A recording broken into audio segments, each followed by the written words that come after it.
Hello, hello, hello. So, we are in our story, My Favorite Stories, and this is about my favorite stories. Of course, they're meaningful stories.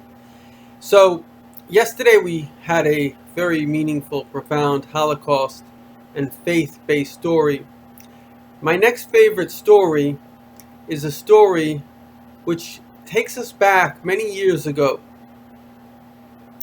And there was obviously in the times of kings, and there was a prince, a young boy, and he loved coming to the Jewish community. The Jews treated him very nicely.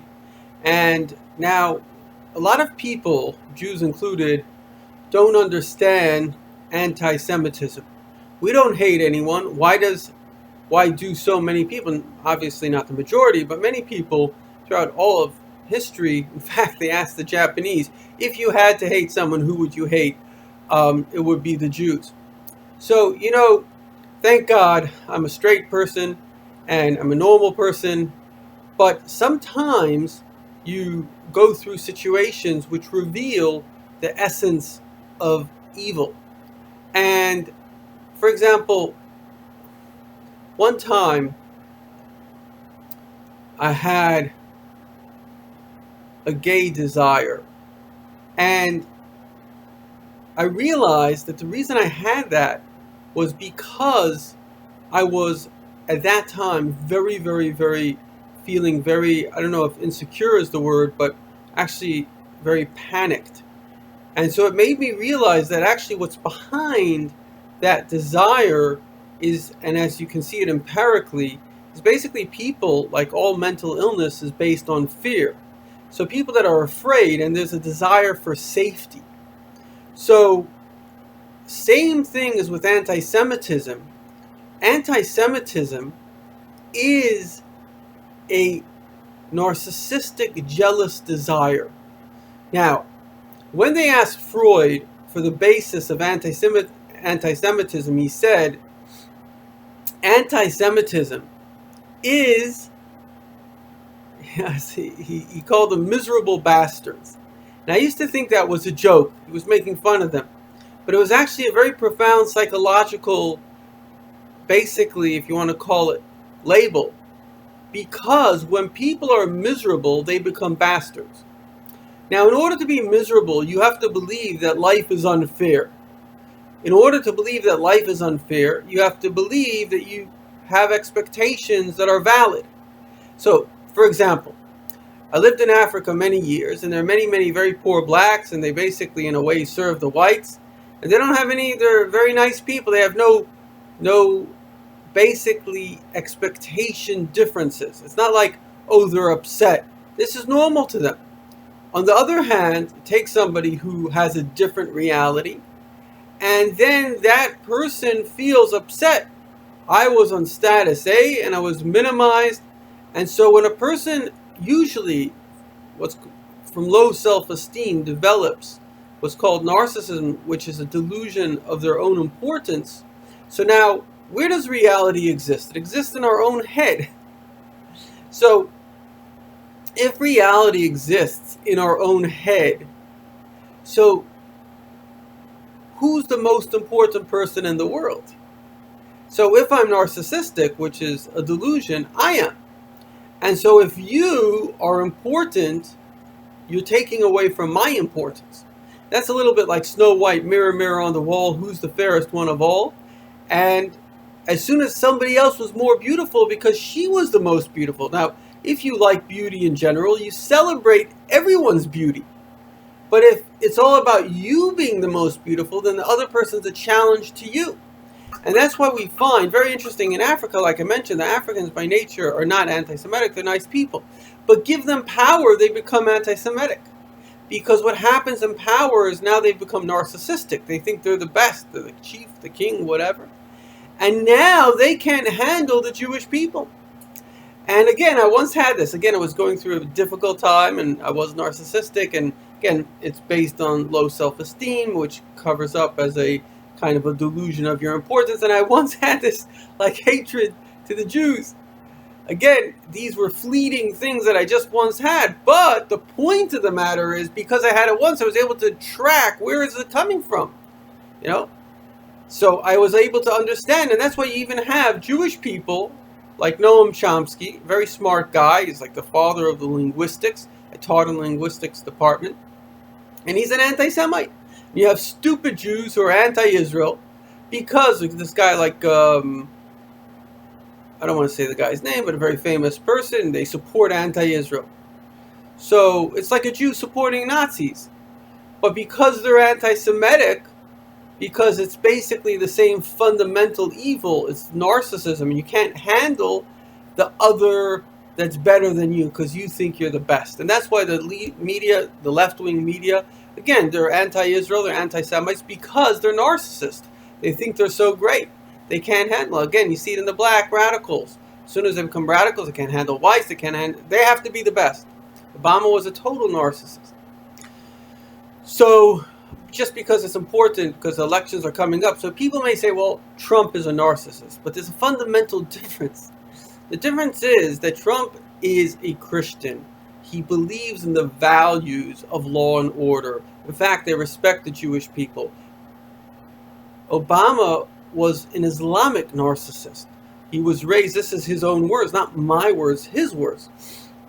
The main reason that he ran for office, his words, to read it up in the Reader's Digest, they had an article, was because he was brought up in Indonesia, a Muslim country, and he saw the way they consider America. In other words, he was indoctrinated to hate America, and he wanted to change best case scenario, not worst case scenario, that actually he himself is basically a terrorist that wanted to destroy America from within, which is what he did. But best case scenario, that he has compassion on the kind and the victimized Muslims, and he wants to make an America which is nice to the Muslims. That's why in the first 100 days he made a pledge, he made a speech from a major capital of Islam. So the point is that he was certainly, they may both be narcissism, but one is narcissism based on Islamic doctrination. And that's why this party, the Democratic Party today, is an anti-Semitic party, because they've been completely infiltrated through the Islamic doctrination. And in case you don't have a brain on your head, the greatest expert in Islam, his name is Bernard Lewis. And when they asked him what's going on, he said to Americans, wake up, they want to kill you. They've been in war with the West, with Christians for 1,400 years. The only reason you're alive is because you have an army of 2 million people. But give them the weapons. He said, listen to this, listen very, very carefully, because this is going to determine if you will live or die. Because whoever's going to be the next president will determine what's going to happen with the bombs in Iran. This is the greatest expert on Islam today. He said, you know, many of us think, well, people won't kill us because if they kill us, we'll kill them. He says, to Iran, the idea that you'll kill them is not a deterrent, it's an incentive, because they believe that. And I asked an Iranian, I did a lot of research until I finally asked the Iranian why they want the bombs, and he said very clearly, they believe when the world will be covered up to blood in a horse's knee, the Messiah will come. That's what they're waiting for, the 12th Mahdi. And they spoke about it openly at the UN. In other words, they have a belief that there's this Mahdi, I don't know exactly who he is, some imam, he's in a well, they go to the well and they pray there, 3 people hanging out in a well. They've hooked up Tehran with a speaker system to announce when the Mahdi comes out of the well and the Messiah has come. But in order to bring the Messiah, they have to spill the blood of the world. So whoever's going to be the next president is going to decide if Iran will have a bomb. And listen very carefully to what I'm saying. If you vote for Joe Biden, you are creating a death sentence to the entire world. The entire world. Because Joe Biden is basically nothing. And the people around him are pro-Muslim. And they're going to give Iran everything. I mean, Obama gave Iran $150 billion. You know what that means, to give a terrorist state $150 billion. And he made them basically have a path to the bomb. I don't know if you know this, but anybody that knows Islam knows that basically Islam is at war with the world. It's called Dar Salam. I don't know how do you say it, but basically they look at the world as you're either the house of peace or the house of war. If you're a Sharia abiding country, a country that does the law according to Islam. Officially, they're the House of Peace, even though they all hate each other, and that's why Shia and Sunnis and Wahhabis and a bunch of nutcases. But be that as it may, the fact of the matter is that if you're not a Sharia abiding country, they are not allowed to not have war against you. That's the whole idea of jihad. Is the most important thing in Islam, to kill the infidel, to bring that country under. And that's why people don't understand Islam. Judaism, Christianity, Buddhism, Hinduism, these are religions. In other words, it's an idea that anybody in any country can take. It has nothing to do with the political system. Islam is not a religion. Islam is a political system. It's a system that says that the country has to follow Islamic law, and you have to overtake the whole world, and that's their idea of the Ummah, the whole world under Islamic law. Now, obviously, it will never happen because they have their own infightings. It's not a unified religion. It's not a religion where they all agree. They all hate each other and they're killing each other. But be that as it may, that's the goal of each group, whether it's ISIS, whether it's Iran. They all want the same thing, which is take over the world. But in fact, this is quite interesting. In a certain sense, Iran is worse than ISIS, because ISIS comes from the from the Sunnis. And basically, they need to take it over, but at least, like ISIS did this, they hung up signs. Either you convert to Islam, or you die, or you pay the poll tax, which is you don't convert, but you have to pay a certain humiliating tax for each individual. So the point is, that's pure Islamic law. But that's according to the Sunnis, not according to the Shiites. According to the Shiites, you have to wipe out the world. So if you're listening to this video and you want to die, I want you to vote for Joe Biden, because Joe Biden's going to give Iran the ability to kill you. That's what's going to happen. That's why there was a 10-year... See, people don't realize this. Obama Hussein, according to Islam, Obama is a Muslim because his father was a Muslim. He was raised in Islam. So why did he make a 10-year deal? Because they're only allowed to make a deal. It's called a hunda. Islam is only allowed to make a peace treaty, which is never at peace. They're not allowed to make peace. They're only allowed to, for 10 years, stop having a war so they could build up and kill you later. And that's actually what their prophet Muhammad did. The guy was a savage terrorist who raped women as he was murdering their husbands. I don't know of a more narcissistic, evil individual. Can't think of a single person in all of history that was... obviously there are people that did more evil, but to be a more barbaric savage than Muhammad, which is the leader and the follower... all these people follow him. One of the greatest names in England is Muhammad, from all their wonderful Muslims, because he's the role model. And this is what he did. He made peace with, I think it was Mecca, and he went to Medina, and then 10 years later, he broke his peace treaty and he wiped them out. And so the Muslims say, okay, well, that's how it works. 10 years, you're allowed to make peace, but no more than 10 years. So basically, Obama said 10 years, which is basically up. You won't have a bomb, and then you can do whatever you want. So in other words, just vote for Biden if you want to die and you want to destroy the world. That's a very well thought through plan. But the bottom line is, getting back to the original subject, is so there was this prince, and this prince came to a town, and he would come to the Jews, and there were these people that were jealous. So again, jealousy, because I need to be the best, and that's why people that have this narcissism, you can't really blame people for having narcissism. It's as one psychologist told me, trauma is a normal reaction to abnormal circumstance. So narcissism is a normal reaction to basically the fear of shame.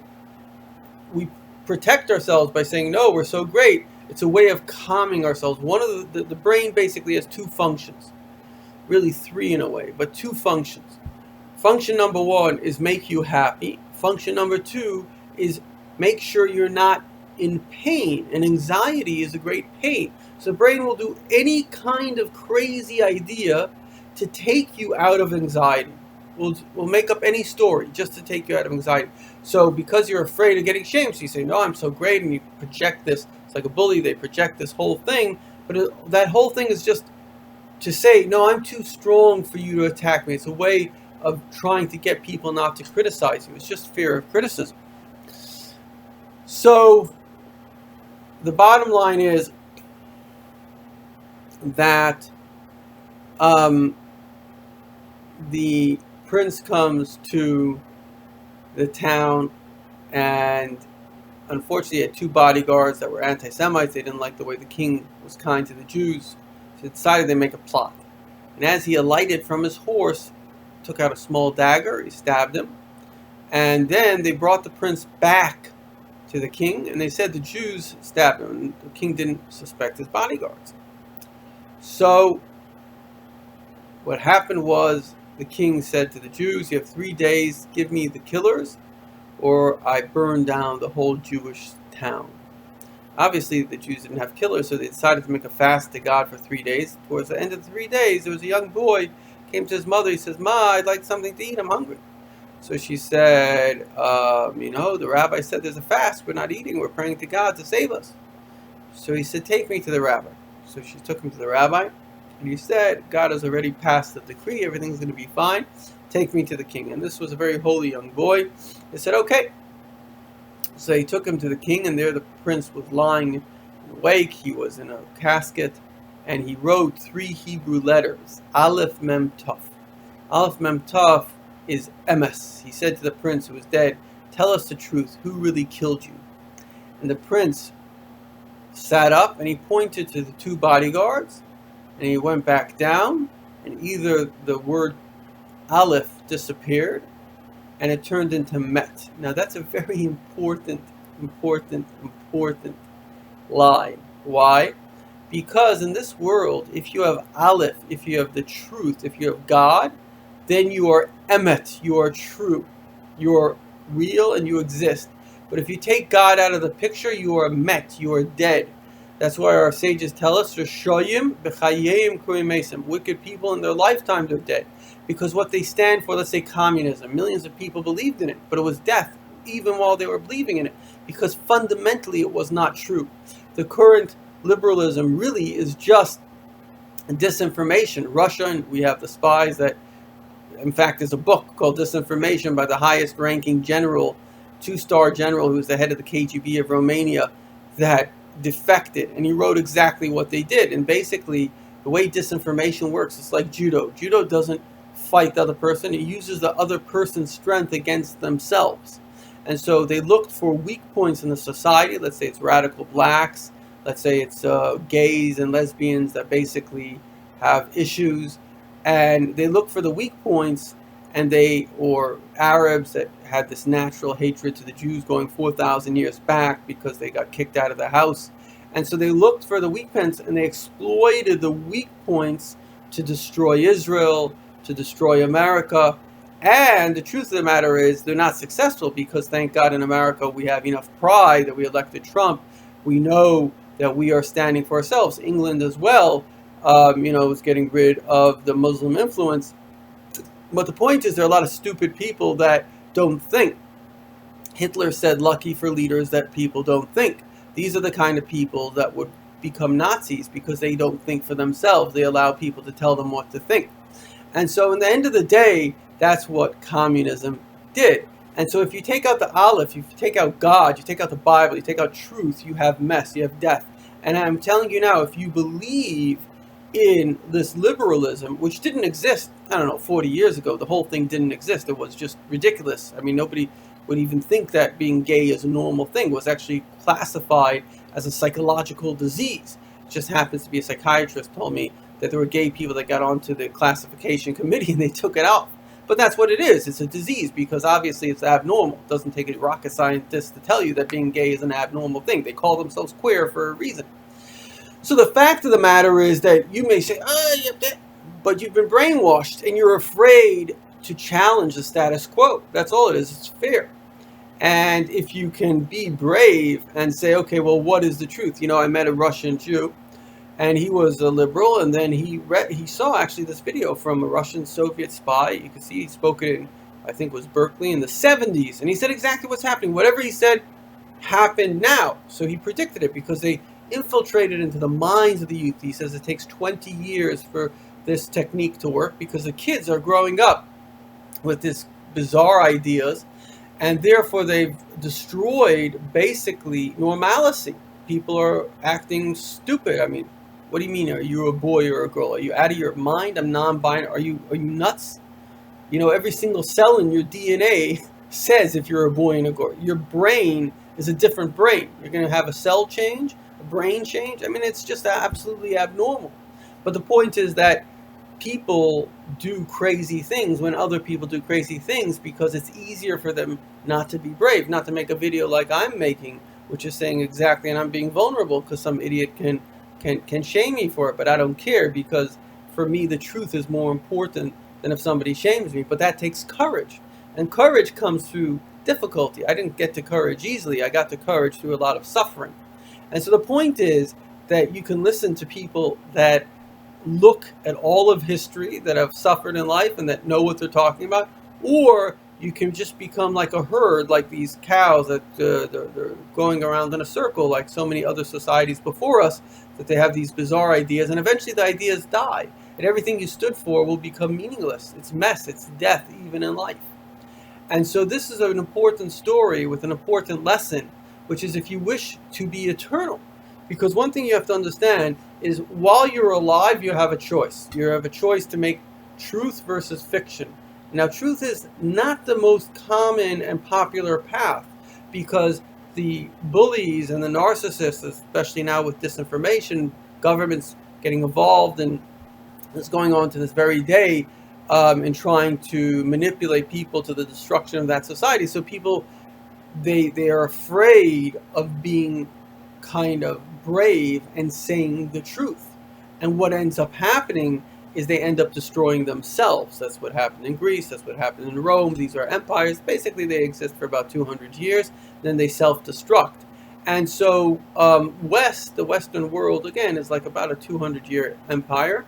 And effectively, it's on the self-destruction path unless we basically, I made a video yesterday, which if you see that, about we have to give all our money to charity.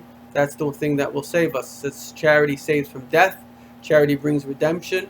And that's the only thing that's going to save us. God is the only supernatural force that can save us. And in order to get supernatural gifts, we have to give supernatural gifts. So to conclude with something very practical, there is basically 4 mechanisms of charity. If you even take charity, you have to give some charity. Every day a person has to give some charity. If you could afford to, you have to give 10%. If you could afford to, you have to give 20%. And if you could afford to, you have to give everything. There's no reason we need savings accounts. And I mean, obviously you need a retirement plan, etc. But to build up a nest egg is not necessary. You have to have your basics, and the rest you have to give to charity. And if you dedicate your life like this, you won't become addicted to money. You'll become addicted to goodness and kindness.